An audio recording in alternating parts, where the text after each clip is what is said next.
Now, the Gulf remains locked in a tense stalemate as ceasefire holds, but U.S. President Donald Trump is keeping his military options open to ramp up pressure on Iran. In a bid to break the deadlock, U.S. is reportedly considering fresh strikes on Iranian defenses in the Strait of Hormuz if truce collapses. But Iran has issued a stern warning to U.S. and its allies. Our next report decodes how tensions are escalating in West Asia. Take a look.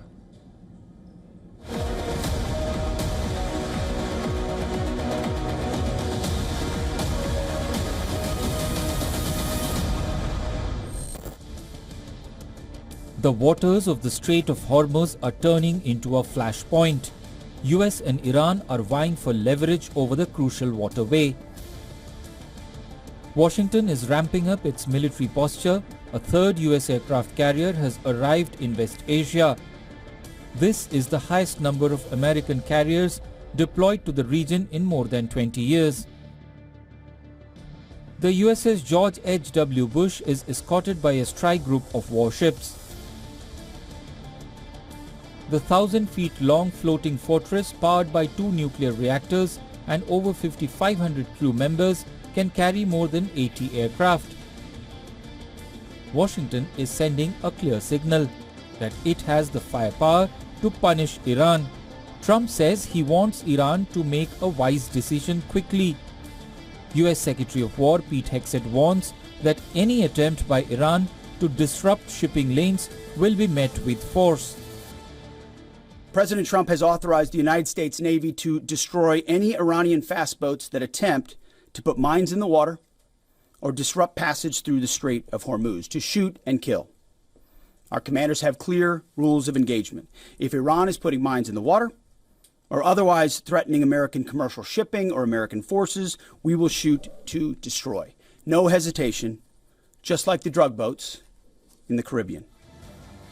Behind the scenes, the US military is locked, loaded and ready to act against Iranian vessels that lay naval mines in Hormuz.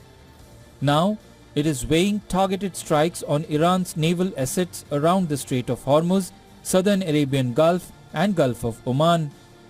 Reports say US is planning targeted strikes on small fast attack boats, mine-laying vessels and other asymmetric assets that have helped Tehran effectively shut down those key waterways. But Tehran is not bowing down to Trump's threats. It says any US strike on Iran's oil infrastructure will trigger severe retaliatory attacks on critical targets in Gulf. Attacks on ships, likewise, are both a violation of the ceasefire and contrary to international law, and they demonstrate that the American side not only lacks good faith, but in fact has bad intentions.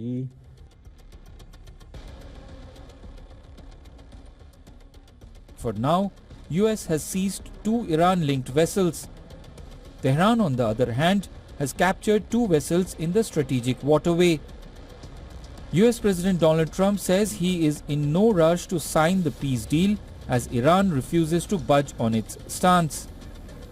What began as a maritime standoff is now morphing into a multi-front geopolitical crisis, with warships converging, threats escalating, and oil routes under pressure. The world is watching the Gulf with bated breath. Bureau Report, WION World is One.